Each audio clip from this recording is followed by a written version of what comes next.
Dark Souls has grown from a niche cult classic to become one of the most widely praised games of all time because it does a number of things very well. Some people will say they love the gameplay for its lack of handholding, weighty mechanics, punishing bosses, and intricate level design, which rewards exploration and curiosity. Others will also say that they love it for the writing. Dark Souls uses a combination of environmental storytelling, open-ended quests, and ambiguous lore, which the player needs to analyze like an archaeologist to construct the entire narrative. And some may even take their analysis another level deeper and say they love the way these mechanics work in congruence to tell a profound, personal, and sincere journey of depression and perseverance. While Dark Souls demands a lot from the player, it also has a lot to give, and people who go through the effort to learn the rules feel a deep sense of appreciation for having their time respected. These are all great reasons to love the game, but for me personally, when I think of the first Dark Souls, what really is stuck with me is not conquering Ornstein and Smo or getting engrossed in some Vadi video on YouTube. Rather, what has stuck with me is the liminal feeling of emptiness experienced while walking around the world. And it's a feeling I don't really think I've gotten from any other game, not even other FromSoft games in the same genre. And the purpose of this video is to try and understand what exactly sets the world of Dark Souls and Lordran apart from other empty worlds, and also try and see where Miyazaki got his inspirations from. Dark Souls is kind of like a baby raised by a village. The devs very proudly wear their inspirations on their sleeve, so it's easy to see where certain design elements likely came from. For example, the devs make no effort to hide the fact that they're massive fans of the Berserk manga, and its fingerprints can be seen all over the world, from obvious homages to things like armor and character design, to subtler things like themes and tones. From has also stated that Team Ico's work on Ico and Shadow of the Colossus influenced their approach to environmental storytelling, and of course, gameplay mechanics come largely from Zelda and Castlevania. It is also obvious that things like Lord of the Rings, Harry Potter, and Legend of the Macross War also all helped contribute to the world of Dark Souls. And in fact, director Hidetaka Miyazaki has stated that his name is a direct homage to Studio Ghibli's co-founder Hayao Miyazaki. While all of the aforementioned media certainly played a role and influenced the world of Dark Souls, none of them really capture that haunted element I'm trying to describe.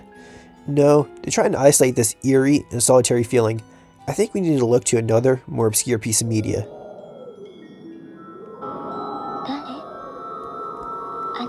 No, what I think gives Dark Souls its unique feeling of aloneness, its mood language, if you will, is an anime OVA from 1985, Mamoru Oshii's Angel's Egg. I think Angel's Egg is the only other piece of media which gives me the same vibes I feel when I play Dark Souls, and I think there are a few core design principles behind Angel's Egg and Dark Souls which allow them to capture this unique feeling that I don't get from anywhere else. These principles, which we will examine in more detail over the course of this essay, are firstly, they both create destroyed and static worlds. Secondly, the protagonists are separated, not just from companions, but from their senses. And thirdly, both use reserved storytelling and implement techniques which emphasize weight. By this, I mean the primary narratives of both don't have major goals, and when you look closer at the way the directors of each implement the medium, be that gameplay or film, is done in a way such that each shot is deliberate, slow, and lingers. The worlds of Angel's Egg and Dark Souls are not rivers flowing with life. They're more like stagnant ponds, which have grown foul. The first principle of world design, which I believe gives Angel's Egg and Dark Souls their unique identities I would like to discuss here, is the way these worlds are not just destroyed, but static. There are lots of examples of media which have characters exploring destroyed or post-apocalyptic worlds, but there is something particularly haunting and uneasy about the way the aquatic city of Angel's Egg and Lordran are not just destroyed, but static. Just off the top of my head, some media which have characters exploring worlds after calamity, which do not evoke the same emotions, are The Legend of Zelda, Breath of the Wild, the Fallout series, and films like I Am Legend or Studio Ghibli's Castle in the Sky. While these are all great pieces of media with amazing environments, none of them really create this liminal feeling I'm trying to describe. And I think there's one primary reason that differentiates these worlds beyond obvious things like tones or creator intention. And that major differentiator, of course, being a sense of continuation. Take The Legend of Zelda, Breath of the Wild, for example. The Legend of Zelda opens with the titular character, Zelda, waking up from a 100-year hibernation to find that the world they once knew has become just ruins, overrun with vegetation, and all that remains of humanity is a few small, sparse villages. While at first the player might find the destroyed world to be creepy, they will likely also find something comforting in all of the nature. Because while yes, the world has seemingly ended for whatever reason, there's also a sense of continuation. Yes, humanity is not okay, but the earth is, and nature and wildlife has adapted and will continue to grow on in the way they did even when humans were there. And also in Breath of the Wild, the player will eventually come to learn what has happened to the world, which led to its current state. And this gives a sense of closure. It all ties into the narrative. There's a clear narrative of things are destroyed, and there's a reason for that, and you can fix it. And despite being set in a world of desolated ruins, Breath of the Wild offers the player both a sense of closure and continuation. Contrast this with Lordran and the Aquatic City, and we do not get the same sense of closure or continuation. No, in these worlds, we do not know why the cities are empty, and we cannot tell how long things have been messed up, because there aren't any significant markers like structural decay or overgrowth. I mean, there's a little bit here and there, but for the most part, the destruction of Lordran could just be, poor city planning as much as it could be the end of the world, right? There's nothing to clearly look at and say, oh, this has grown, this vegetation has overgrown by this much, like you can in Breath of the Wild, for example. And in my opinion, this gives both pieces of media, Angel's Egg and Dark Souls, an almost voyeuristic element, because if you're not careful, it almost feels like people could come back at any moment. Like the residents have just left for a few days and they could come back whenever. I also think the sense of stagnation in both worlds creates unease because you can't quite determine why they're stuck. If you know why the world has ended, be it because of bombs or zombies or aliens, you get a sense of closure, right? There's a narrative there, something you can tie on to. But in Angel's Egg and Dark Souls, it seems like there was society there one day, and it's just gone the next. And what caused this? Is God upset with us? That's the most common theory, right? And whatever that means. In my opinion, this adds to the sense these worlds are meant to be almost like metaphysical representations of the human mind, rather than, part of some narrative that the director is trying to convey. It's a very uneasy feeling where there's clearly something wrong. Like, there's a big monster in the room. It's showing you a common thing, but showing it from an angle that's weird. This sense of stagnation can also be seen in the denizens of both worlds. The primary residents in the Aquatic City in Angel's Egg are the Shadow Fishermen, and there are lots of theories about who they are and why they are the way they are and what they represent. But personally, I like the theory that they're people who have just lost their faith and they're trying to recapture it by catching the shadowfish. And in doing so, they end up just destroying the world more. Right? Like they try to catch a fish and they destroy the windows and everything. And, these aren't supposed to be like literal residents. There's a reason that they're shadows. They can be anyone. And similarly, in Lordran, the primary residents are the Hollows. Right, those are the most common people that you find around. And again, there are lots of theories about who they are and who they represent. They're more than just skeletons, even though there are skeletons too. But the Hollows are more who you would expect to be the normal people working outside of the events of the game. And there are lots of theories about who they represent. But personally, I like the theory that they're just essentially people who have lost their soul or reason for living. And so they just go through life working on base instinct. Actually, there's a theory that the Hollows are just people who didn't finish the game. And I really like that. I like that theory. I think that also conveys the same message as well, right? Like they're empty. That's their entire point. They don't have reason. They don't have a reason to wake up or go to work or continue. The inhabitants of both worlds are empty husks of who they were. You get the sense that they were people once and they helped and they built the world you're in, but they're gone now. And these are just outlines of who they were before.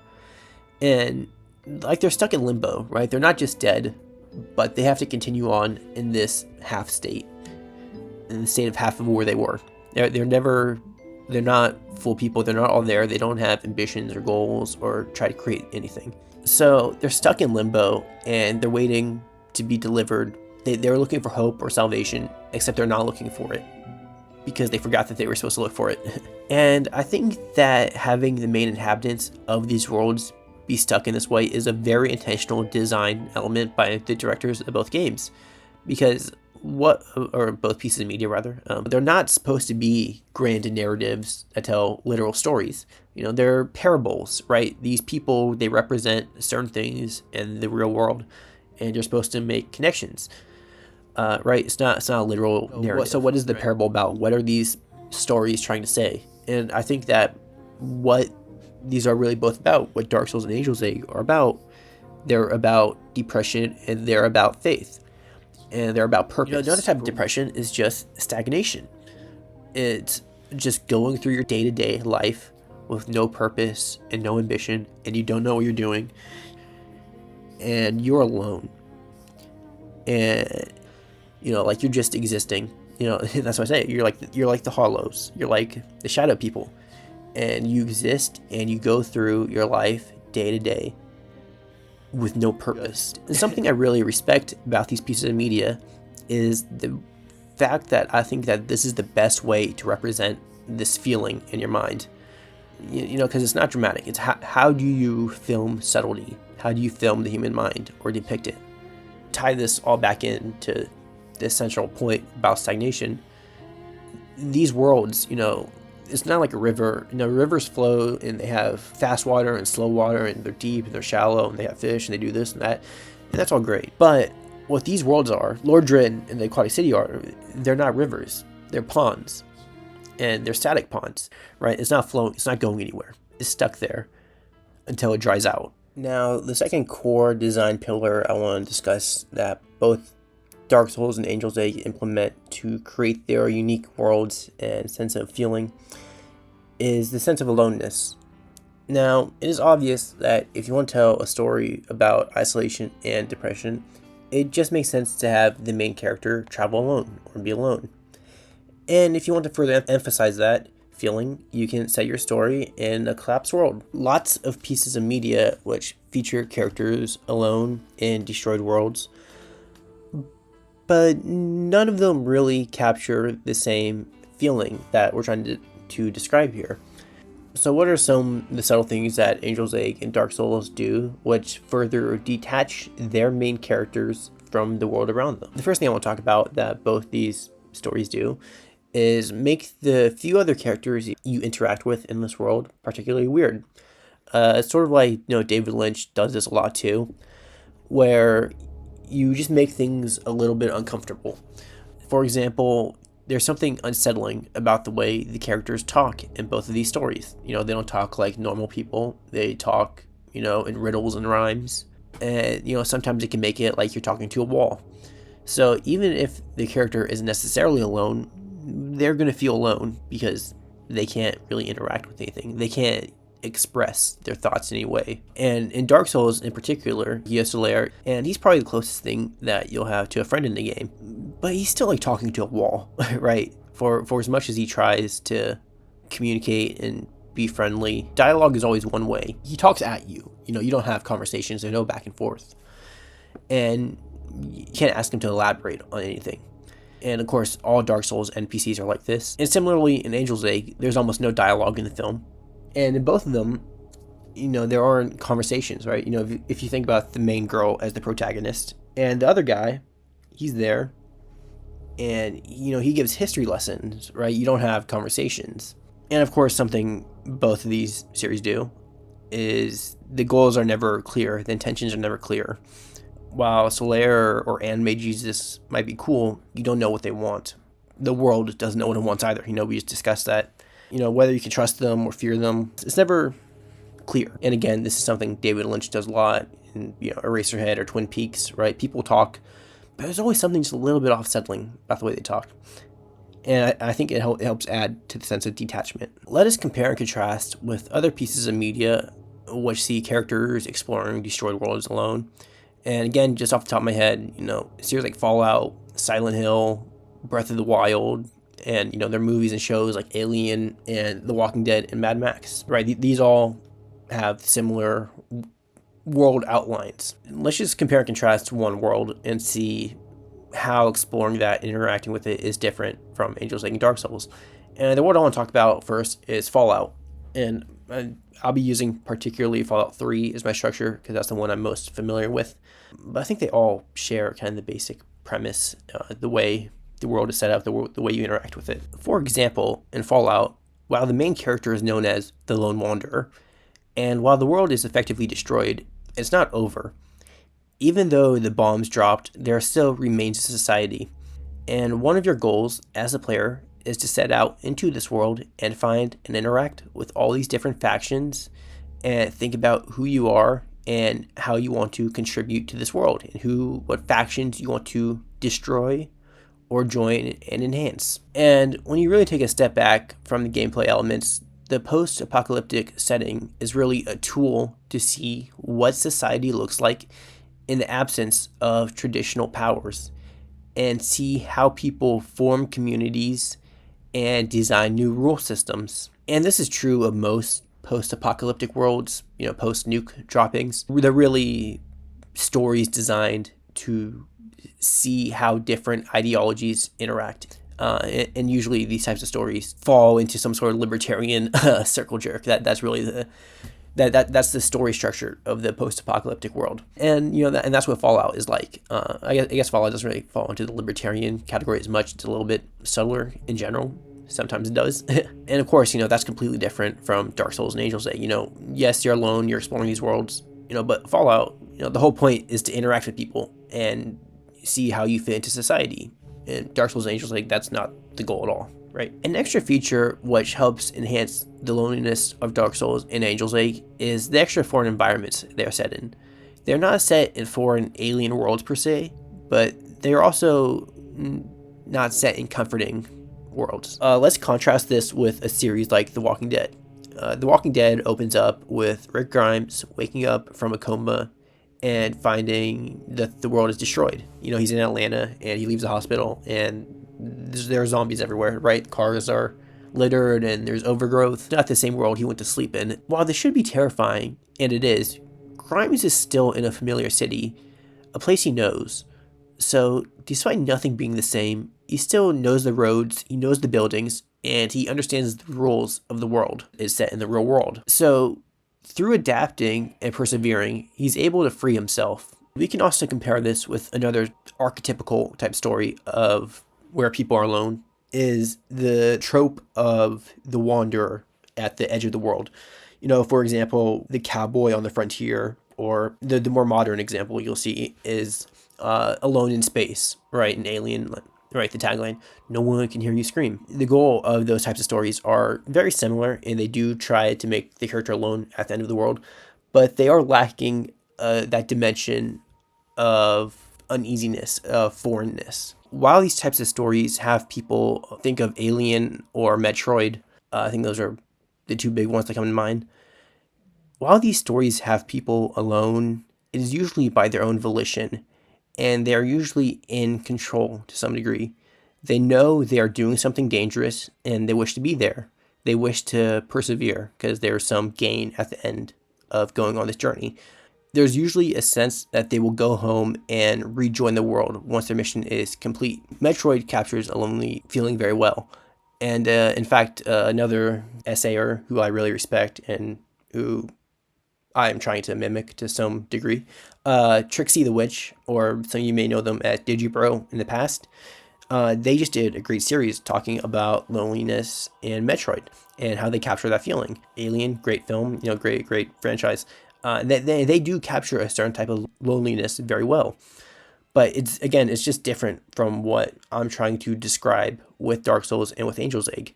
And again, that goes back to the sense that these are still grounded stories. They are narratives. They're not parables in another sense, and there is still these characters on the setting. They're probably even farther away from society, but they can still interact with the world, right? An Alien, Ripley can still reach out to Mother, and she has the corporation, and she has a goal. And in Metroid, similarly, you're a bounty hunter, and your goal is to do this thing so you get money, and you will rejoin society at the end. Dark Souls and Angels, when the story ends, you go back to your 9 to 5, or not. There's not one last paycheck, and we're done for good. They're just done. That's what I have to say about the way these worlds create detachment. So in conclusion, There are lots of stories that have characters alone, but there's something particularly unsettling about the type of loneliness experienced in Dark Souls and Angel's Egg compared to other stories like that. And there are two main reasons here to recap. Firstly, the worlds are familiar, but they're not too familiar. There's always something a little bit off about them, and that creates this extra liminal feeling that you can't ground yourself. You can't tether yourself to anything. Like in Walking Dead, you can tether yourself to the roads. Like you know how roads work, you know how cities work, you know how the physics work. That's not necessarily true in these other series. You don't know how the physics even work. It's a foreign world, but it's a familiar world. And it's in that in-between space that really messes with you. And the second thing that contributes to the sense of loneliness is the way you interact with companions. Companions in these other series, they're weird. They don't talk normal. They don't have goals. Even the few who you might interact with and find some sort of connection with, they come and go throughout your journey. You're mostly alone. Any interactions you have are brief segments. They're not continuous. The final pillar of design I want to talk about has less to do with the writing or the themes, but more has to do with the way the directors implement techniques of their respective medium to convey these ideas. Specifically, I want to talk about the concept of weight, because I think that this is a central design element that both stories really focus on. For example, in Dark Souls, the mechanics are very weighty. And by that, I mean movement is deliberate, it's slow, you can only take one action at a time, right? If you think about like a hack and slash game, think about another third-person action game, like, Nier Automata or Devil May Cry. And those games, it has a lot of button smashing. There's a lot of actions per minute, and you want to try and do as many actions as you can. In Dark Souls, you can only do one thing at a time, whether it's swinging or walking around or rolling. You have to be very deliberate with your actions. That's a very deliberate design choice to help, I think, convey the emotions and the themes of the story. And similarly, in Angel's Egg gameplay, it's a visual medium, but I think the equivalent to that is you look at the way it's cut and shot. There's a lot of empty shots. And this is a thing that a lot of anime, and particularly 90s anime, did, but it's even more extreme here in Angel's Egg, I think. When you look at how long shots linger on certain stills, like there's not a whole lot of hyperactive shots, it's not cutting very quickly, there's not a lot of weird stuff happening. It's very clearly not like a Shinbo show, right? Like it's not Madoka Magica. It's not cutting back and forth and doing trippy visuals. You'll have a shot of an alleyway or of the city, and it's going to sit there for a few seconds, and you're going to take it all in. And that's very similar to Explore Lordran. When you walk across a bridge, or you're going to stare at the same thing for a long time. There's not a whole lot of things to catch your eye. And I say both are weighty. Both aren't afraid to lose the player's attention, the viewer's attention. They're not desperate for attention. They're not desperate for a dopamine hit. In Angel's Egg, so the camera angles have lots of long shots. There's not a whole lot of cutting. And in Dark Souls, video game equivalent of that is actions are deliberate and they're slow. And when you walk around, you have to really take in the environment. Things are designed like there's a lot of long corridors that you walk up and down. And I also want to talk about the concept of weight in pacing and in storytelling. The pacing of both is very slow. So both have unapologetically vague narratives. Characters speak in rhyme without reason, and there's no primary task or objective. So when there is no overarching narrative, when we go from scene to scene in the film or in the game, from task to task, is very deliberate, is very slow, and you have to take that in. This goes back to, for example, in Dark Souls, when you don't have fast travel, you have to take in the adventure, the journey. And that's in Angel's Egg, right? If the goal was just to get from point A to point B, you could show them point A, and then you could cut to point B. But that's not the way that is edited or filmed. That's not the way the story is told. It's about the journey, and it's about when you have to take an action, you have to do so deliberately. You have to feel the full weight of that. And I think that's something that both these pieces of media do, this deliberate paced story. Next thing I quickly want to talk about has less to do with a specific design element, but something they both do very intentionally. Sound design. Both use diegetic sound. common in horror films to force you to pay attention. Diegetic means that you listen to the world, that there's not music playing in. So for example, if you think about a character, say that the character is listening to music. If the character is listening to a radio, if it were to be filmed diegetically, you would hear the radio the same way the character would. You would hear the background noise a little bit, and you would also hear things going on around it. Versus if the music was being played directly, the director would put the music over the sound of the film and you would just hear the music. So both Angel's Egg and Dark Souls use largely diegetic sound. That's not to say there isn't music. Obviously there's music, but it's diegetic. That means that you have to pay attention to it. And this is another thing that adds weight to the film. So those were three aspects of deliberate, weighty mechanics that are implemented in different ways, but with the same principles in both the film and the game. I think that was done very intentionally to help convey the message, themes of these stories. That's about the sum total of what I have to say. Just to recap, again, I think Dark Souls and Angel's Egg separate themselves from everything else in the way that they tell stories of aloneness and despair from anything else, because they both have static worlds.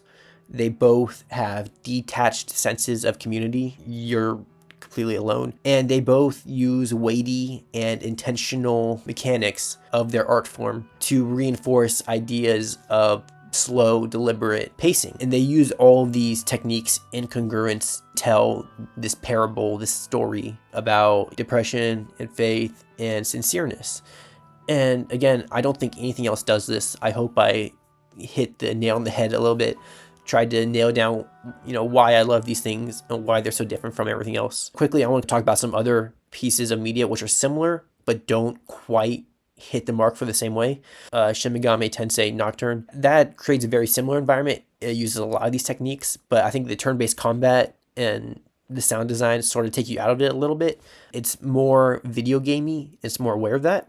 I also want to talk about Silent Hill 2. That, again, great video game, captures a lot of these elements very well, but again, I think that it leans a little bit more into the gaminess aspect of it. The setting, I think, is a little bit too familiar. The town of Silent Hill is a little bit too comfortable. It's too cozy compared to Lordran or the Aquatic City. The Gothic architecture versus the small American town, very similar. Doesn't quite hit the same way.